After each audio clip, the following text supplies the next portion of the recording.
Hello students, today again we'll solve integrated grammar set 9 and here there are 3 types of questions. We'll begin with the first one. So in first type of question we are given verb and we have to fill correct form of these verbs.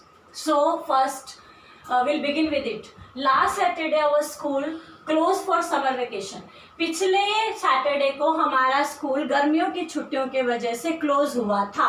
So this word last, this tells us that we have to use second form of verb closed.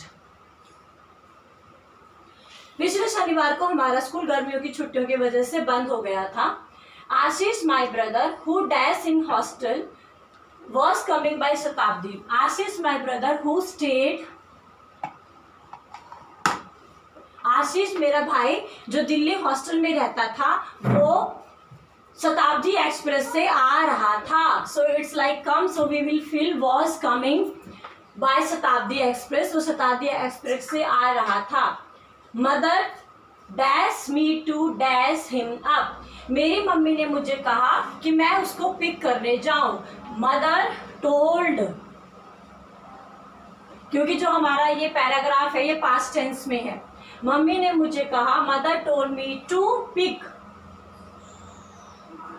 क्योंकि to के साथ verb की first form आती है. To pick him up. Mummy ने मुझे कहा कि मैं उसको लेने जाऊं. I dash my scooter and left. And connector के दोनों तरफ सेम टेंस होना चाहिए. यहाँ पर अगर वर्ब की सेकंड फॉर्म है तो एंड कनेक्टर के इस तरफ भी वर्ब की सेकंड फॉर्म होनी चाहिए. आई टुक माई स्कूटर एंड लेफ्ट. मैंने अपना स्कूटर लिया और मैंने घर को छोड़ा और स्टेशन की तरफ गया. I dash hardly cover 100 metres. अभी कहते मैंने हार्डली 100 मीटर्स कवर किए ही थे कि क्या हुआ. I had hardly covered. I had hardly covered 100 meters when a rushing lorry knocked me down.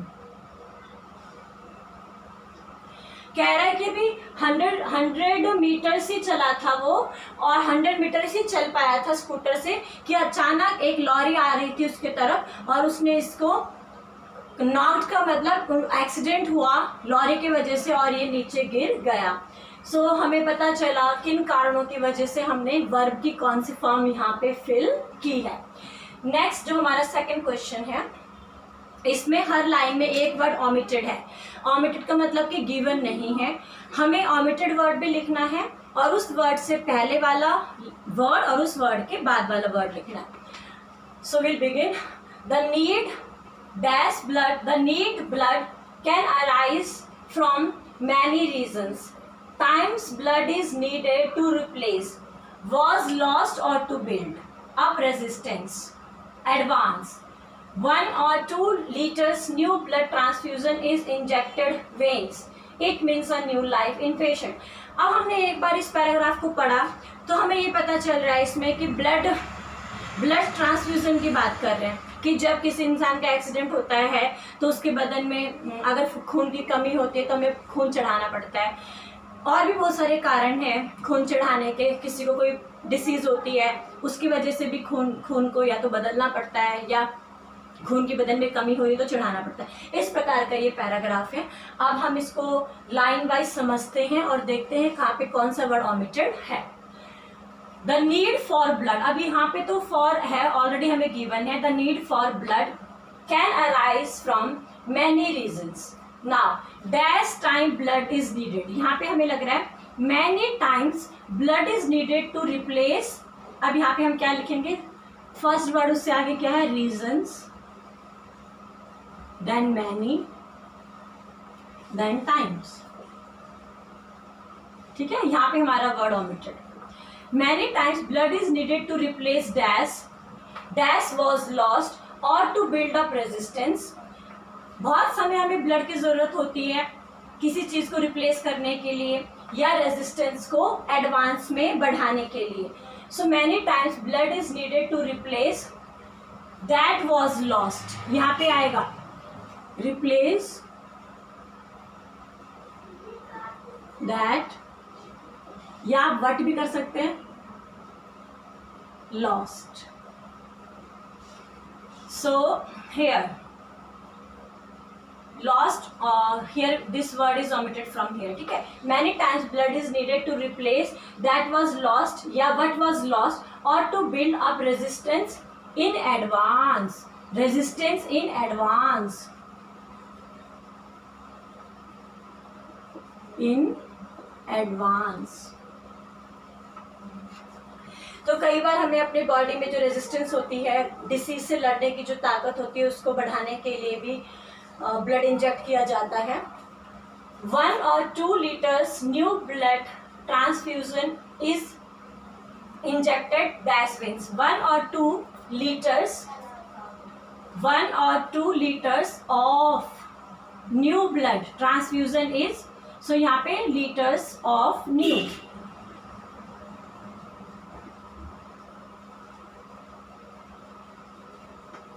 एक या 2 लीटर्स नए ब्लड का हमें ट्रांसफ्यूजन करना होता है. ट्रांसफ्यूजन इंजेक्टेड डैश कहाँ करेंगे? Into veins.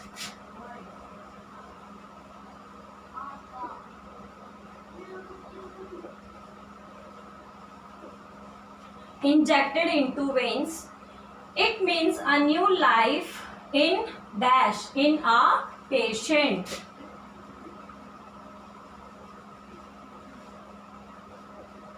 तो इस प्रकार हमारा एक लाइन में एक वर्ड ओमिटेड था और हमने ये ओमिटेड वर्ड्स बीच में लिखे हैं और इनसे पहले वाला वर्ड लिखना होता है और इसके बाद वाला वर्ड हमें लिखना होता है. Next 2 sentences are given. The words are not in correct order, so we'll put words correctly and make meaningful sentence.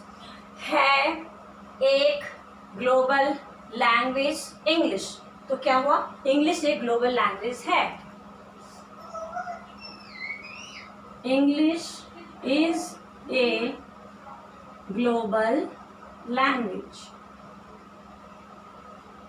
Global का मतलब हो जाता है पूरे विश्व में जिस चीज का यूज होता है हम उसे ग्लोबल कहते हैं. लोकल मीन्स किसी स्टेट में या किसी कंट्री में लोकल, और ग्लोबल मतलब वही चीज जब पूरे विश्व में होती है तो हम उसे ग्लोबल कहेंगे. अब इंग्लिश क्या है? ग्लोबल लैंग्वेज है, मतलब ये अधिकतर देशों में यूज करते हैं, इसको इंग्लिश को बोलते हैं. Of it the is need are of the, इसे क्या पता चला? यह समय की मांग है.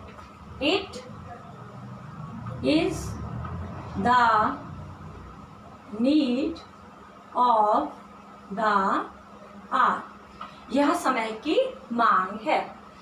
So students, today we did integrated grammar in the form of filling correct verbs, and we did omitted words also, and then we did jumble sentence. I hope you understood it very well.